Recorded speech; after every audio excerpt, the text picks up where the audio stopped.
la Declaración Nacional y el Estado de México. Vamos a empezar con una pequeña introducción como para que se entienda de qué se trata.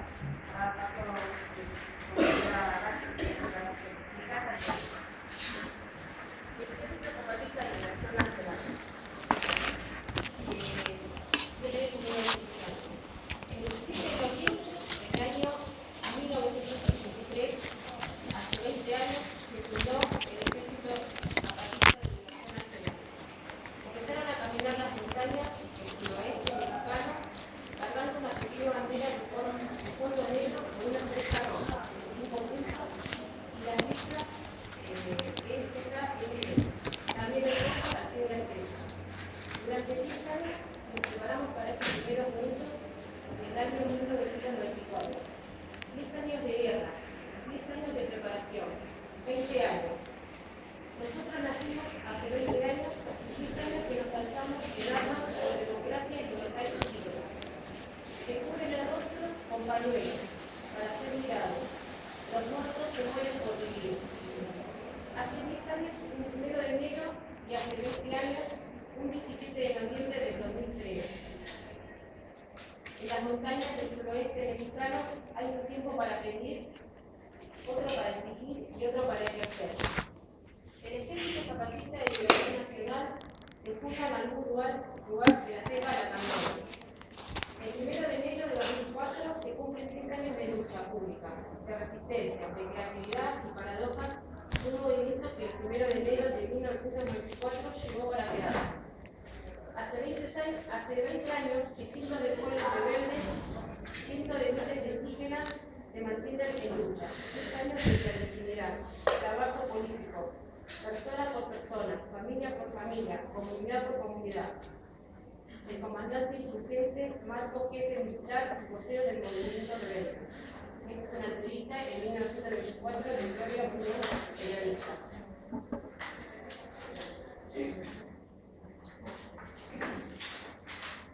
Ahora voy a hablar de Emilio Zapata, fue el fundador de este movimiento. Bueno, Emilio Zapata, también llamado Caudillo del Sur, nació el 8 de agosto de 1879 en Anecuilco, estado de Morelos. Su familia era propietaria de tierras y sus actividades ganaderas le permitieron la autonomía de las haciendas azucareras. Además contaba con un pequeño patrimonio heredado por sus padres. Esto fue suficiente para que él no se empleara como peón de las haciendas de la región. Fue un líder revolucionario y reformador agrarista mexicano y desde temprana edad advirtió las injusticias que se cometían contra los que trabajaban la tierra. En el año 1902 ayudó a las personas del pueblo de Yucatán, ya que tenían problemas con el asentado Pablo Escalón. Y en 1906 así creó una junta de campesinos para ir a discutir la reforma agraria, como para defenderse contra el empecinado. Como represalia en 1908 por este salto de rebelión, se vio forzado a incorporarse al nuevo regimiento de Cuernavaca, que era una forma de castigo conocido como leva, que era frecuente en el gobierno de Porfirio. El porfirismo era Porfirio Díaz, presidente en los territoriales. En septiembre de 1908 fue electo presidente de la Junta de Defensa de las Tierras de Anecuilco. Reunió un ejército de peones, la mayoría indígenas, peones, y con el utilizo de tierra y libertad, pasó a formar parte en 1909 de la Revolución Mexicana, con Francisco Moreno, que era un revolucionario político, y nació una agencia de terratenientes, pero que igual quería la reforma agraria, y en 1911 fue elegido presidente. Con esta decisión pretendía derrocar al gobierno de Porfirio Díaz.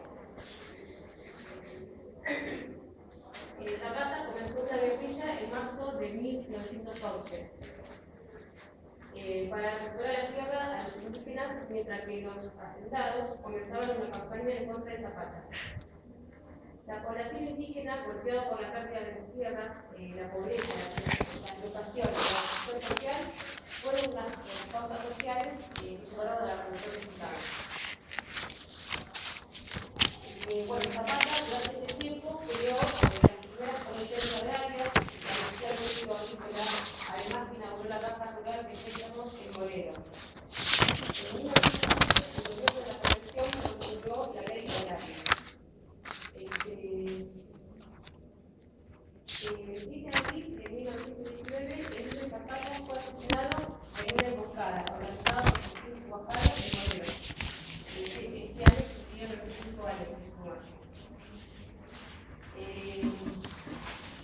Cuando fue la muerte, dio Zapata las muchas resistencias hasta los gobiernos neoliberales de turno, presidencia de Lázaro Cárdenas, en la que hubo un fuerte crecimiento industrial, en la nacionalización del petróleo, en los ferrocarriles, pero también crecía la deuda externa. En la licencia del consejero de Portillo, del partido de PRI, Partido Revolucionario Institucional, el presidente Miguel Madrid, que llamaban hasta ese entonces el Ejército del Libertador del Sur, hasta 1933 se llamó así. El 17 de noviembre de 1933 se funda el movimiento por el nombre de Ejército Zapatista de Liberación Nacional.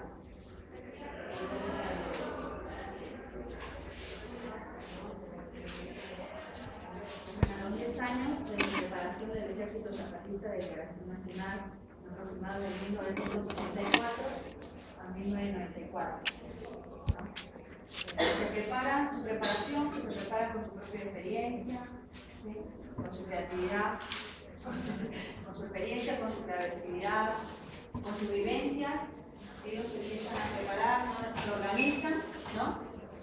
También se organizan de una manera secreta, ¿no?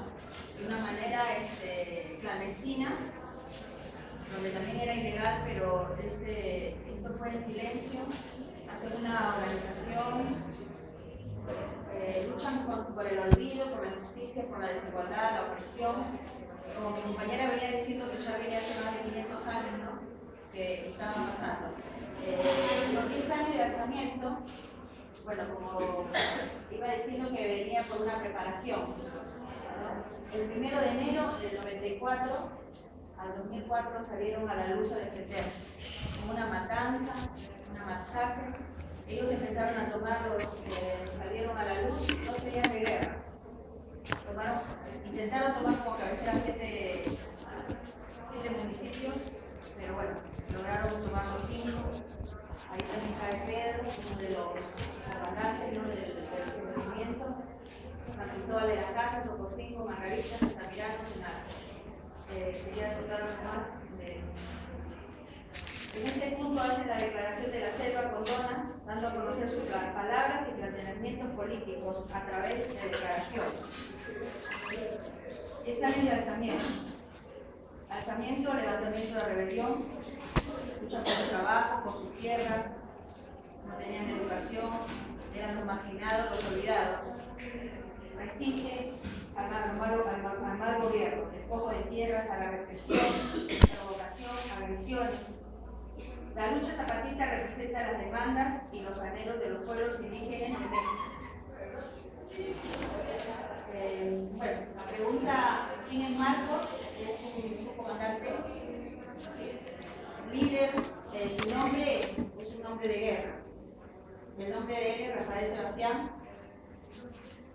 Es un hombre, un ideólogo, un líder, una persona capacitada, pero también que tuvo vivencias, ¿no? de dolor en la zona sur de México. Es el vocero de este movimiento. Él lucha, él vivió ese momento en el año 1994, cuando los zapatistas se ponen de pie después de su organización anterior de 10 años. Y él ahí en lo que nos escribe en el comentario de la entrevista nos habla también del enfrentamiento del ejército, ¿no? contra el gobierno federal, no solamente fue contra ellos, sino también fueron con los civiles, hubo matanzas injustas, no le importaba a la gente, ¿no? El Estado siempre quiso ser el dominante. Pero bueno, esto marcó un antes y un después, nos sigue diciendo Marco, ¿no? Del sufrimiento de México, ¿no? En esa zona del olvidado. Sin embargo, bueno, ya lo he dicho, es un hombre de guerra, ideólogo, líder, portavoz. ¿Murió Marcos? No murió Marcos. Marcos hace una muerte de existencia de su nombre, nada más, porque su nombre es otro, ¿no? Como le dije, era Rafael. Él después renace con otro nombre porque el año ahora actualmente, el 26 de mayo de 2014, muere un compañero de él, ¿no? Un compañero de milicia, del ejército, de trabajo. Entonces él se llama ahora a partir del 26 del 5 Galeano.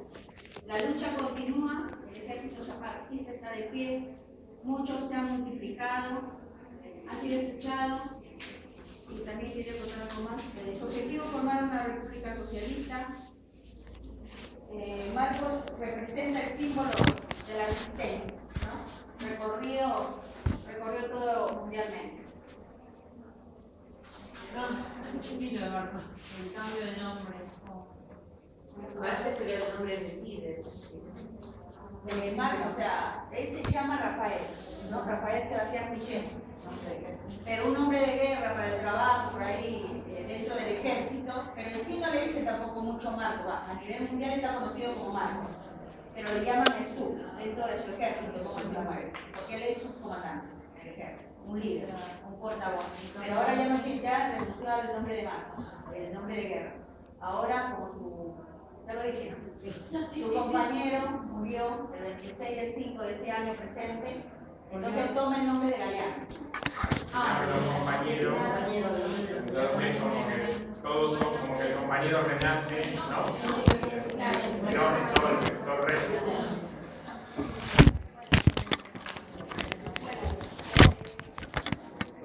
Acá fue iniciado durante los 10 años, a partir del 1 del 94, cuando empieza a estar en guerra, tuvo como unos hechos que relacionan a Marcos que para él se subieron, como dividieron qué es lo que significaba cada cosa, ¿no?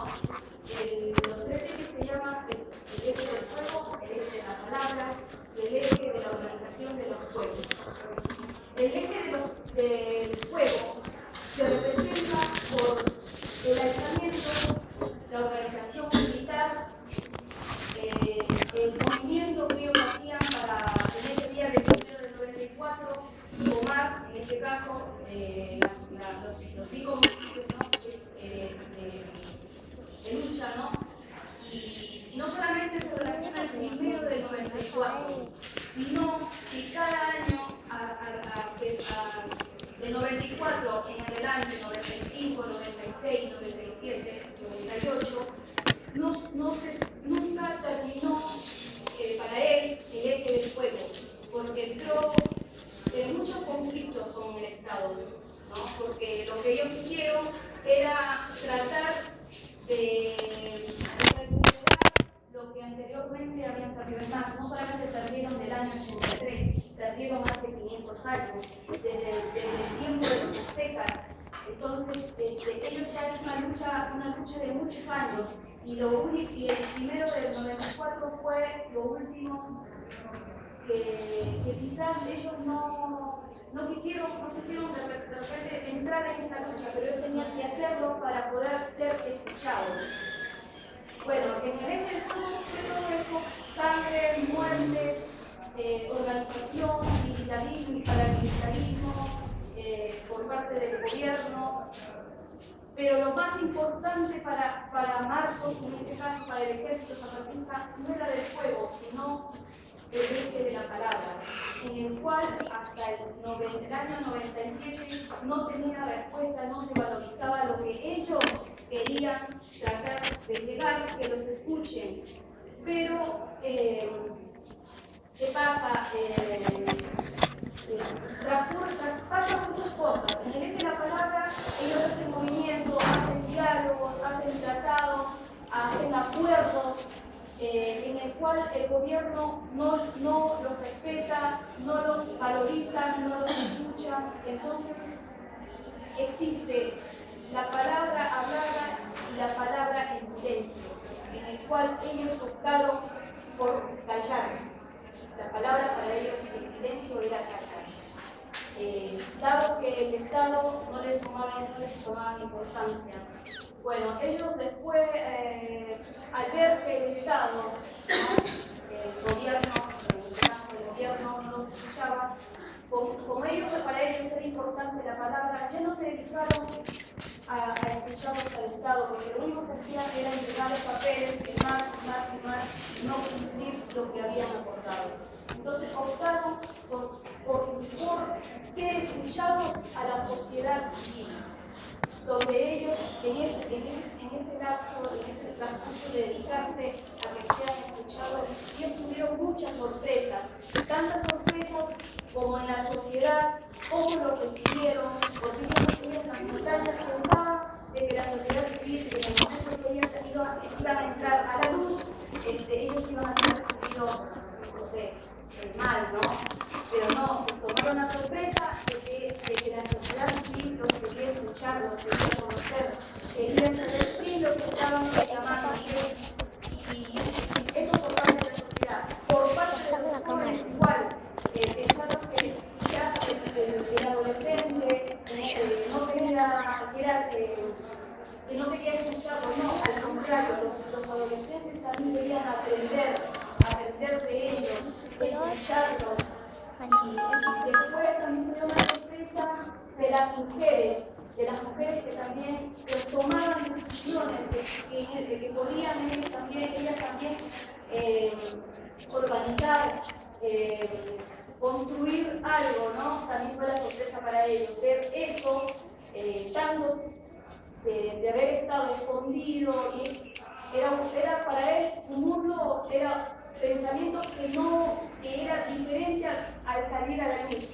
Ya totalmente para ellos fue una alegría de haber sido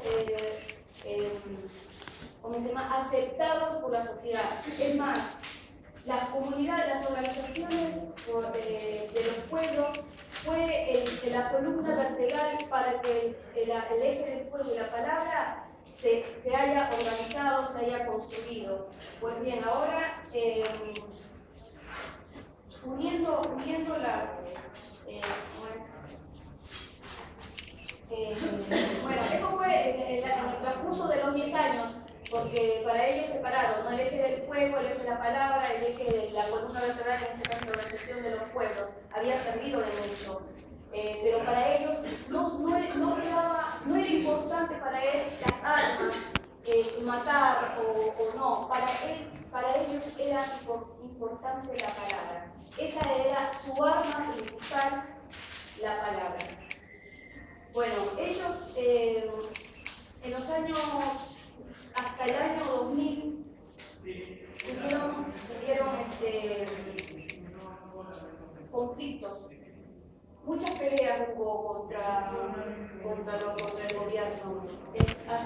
Incluso dentro de eso, tanto el gobierno quería desaparecerlos, a ellos se metieron a las comunidades, en este caso eran los paramilitares que eran pagados por los militares para entrar a matar. Entre ellos mataron a niños, mataron mujeres, no les importó nada al gobierno. El gobierno solamente quería extinguirlos, desaparecerlos del lugar, porque no quería hacer nada del zapatismo. Porque el zapatismo lo que quería era justicia, libertad y democracia, cosa que el Estado, el gobierno, no lo valorizaba. Es más, ellos lo que querían era educación, porque ellos no tenían educación, ellos vivían de su cultura.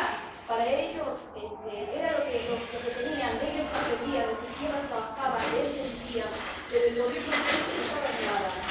El gobierno siempre para ellos, siempre la torta grande para ellos, pero nada para el pueblo. Chiapas es uno de los pueblos más olvidados y más pobres de México, sabiendo que México tiene como tierra muy rica, que podría dar y abastecer a todos los pueblos olvidados, pero bueno, no da el brazo a torcer México. Y es por eso que ellos implantan su autonomía, construyen sus propios gobiernos a raíz de las traiciones que el gobierno le hacía a ellos.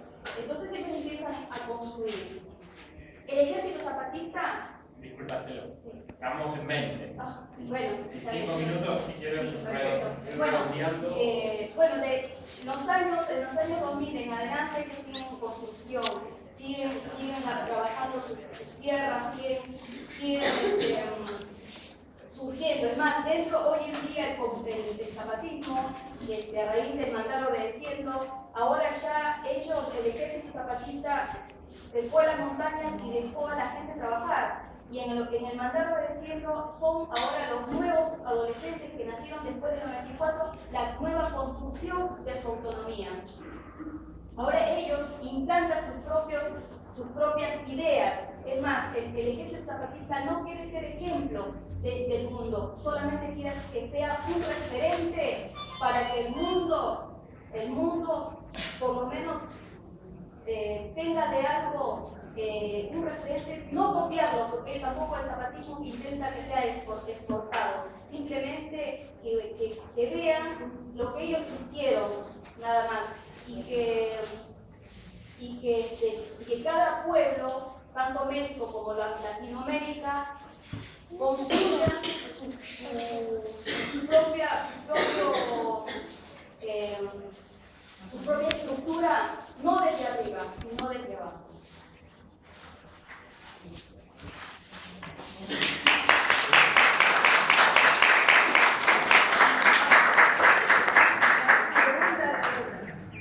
Y perdón, les aclaro de Marcos.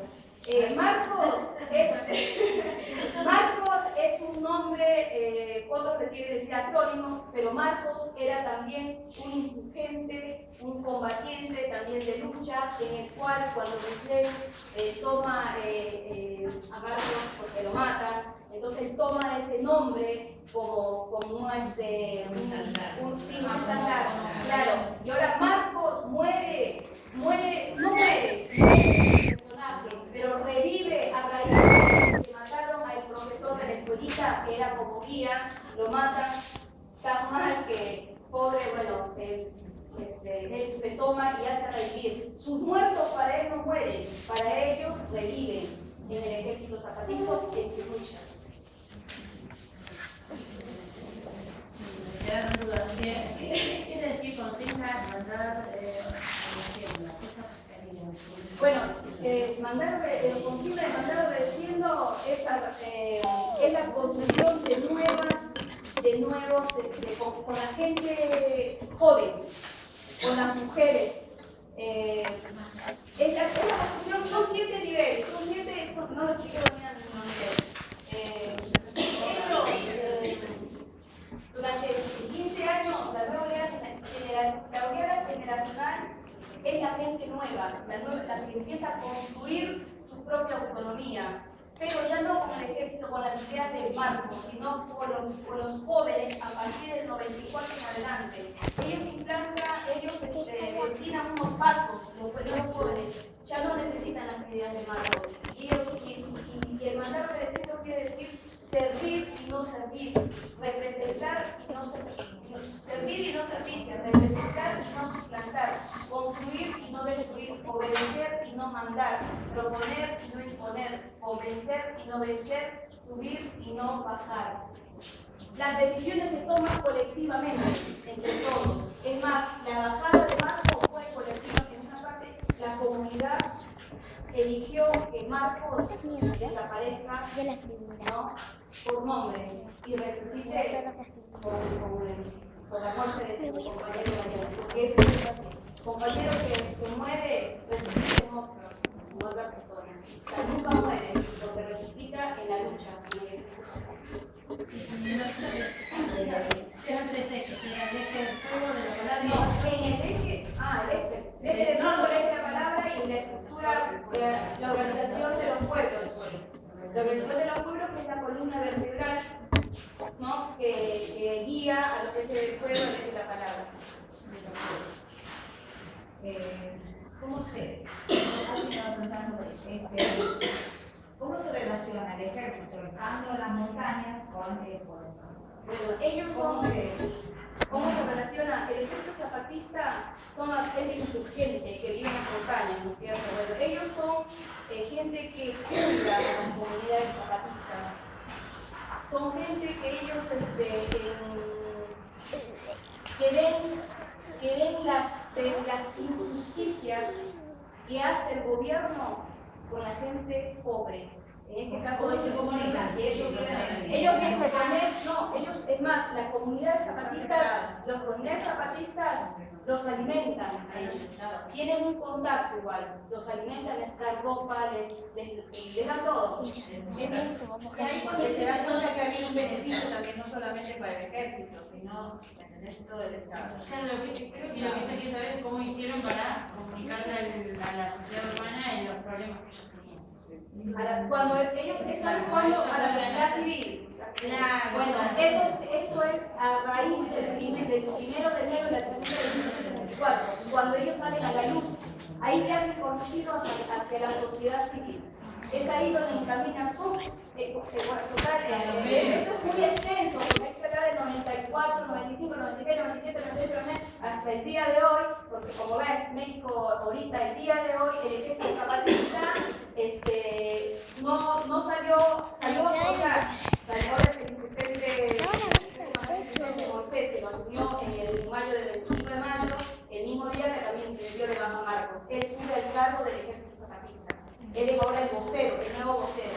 Él ahora y hoy en día, y vio lo que pasó con los estudiantes de analistas, bueno, ellos están apoyando, pero ellos no bajan, hoy no bajan, ellos están apoyando por el silencio. Es más, el capitán se dio porque no saben qué es lo que quieren hacer, qué es lo que van a hacer. Ellos están montando por el silencio, porque cuando ellos hablaban, el gobierno no escuchaba y sabían los pasos que querían ellos. ¿Qué es lo que estaban queriendo hacer? Pero cuando estaban por el servicio, el Estado, el gobierno empezó a tensionarse.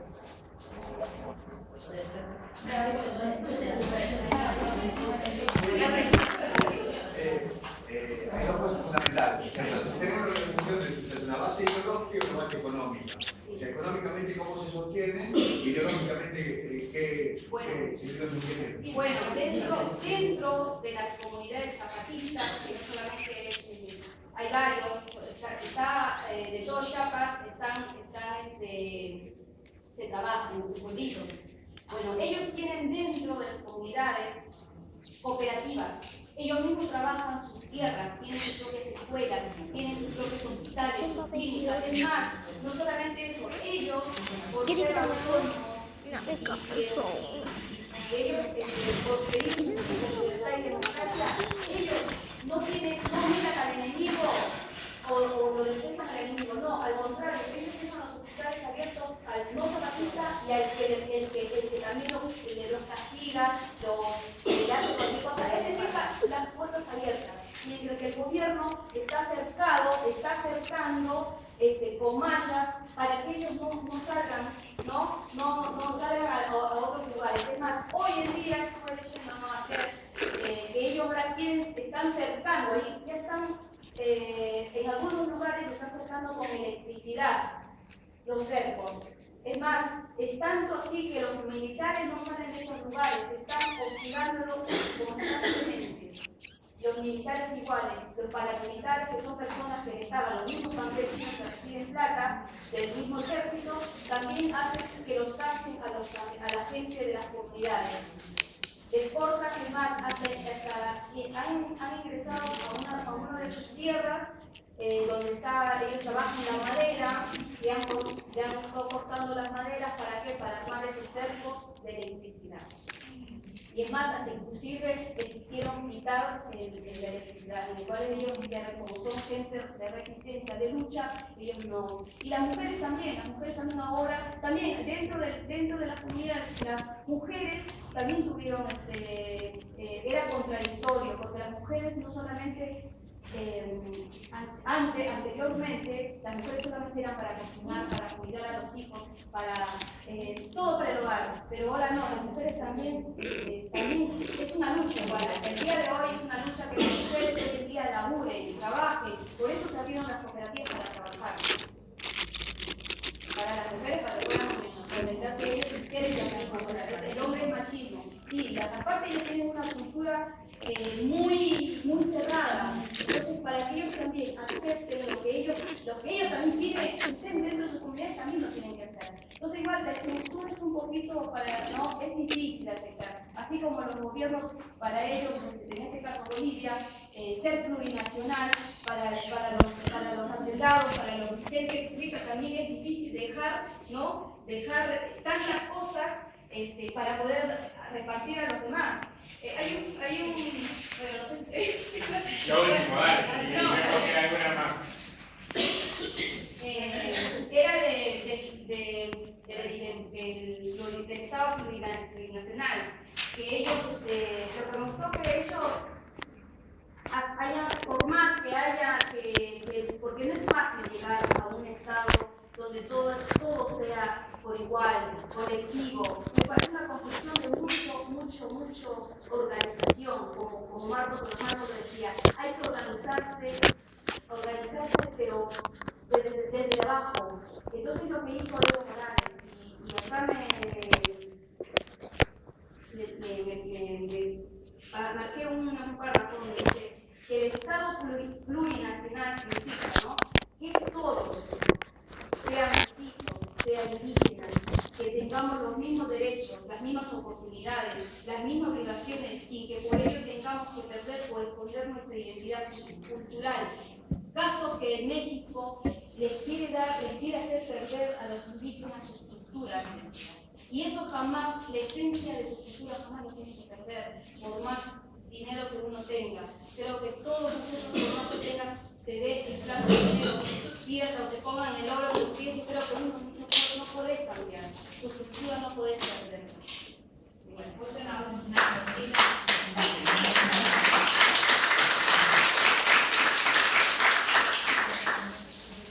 ¿Había más preguntas?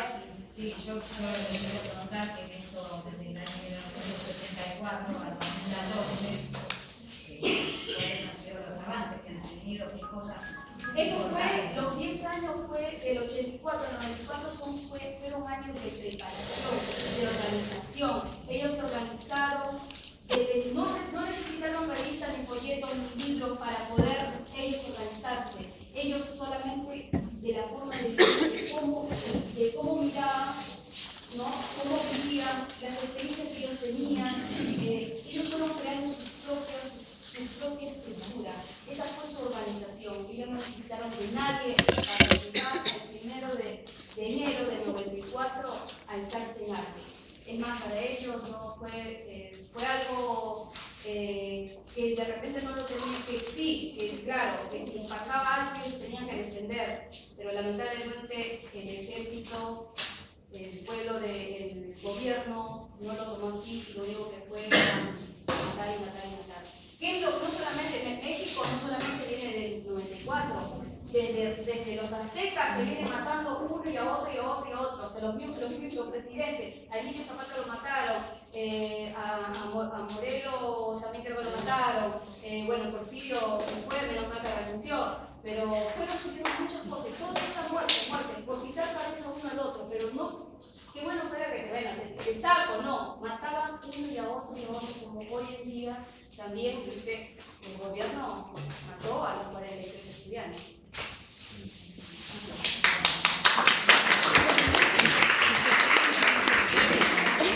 Sigue.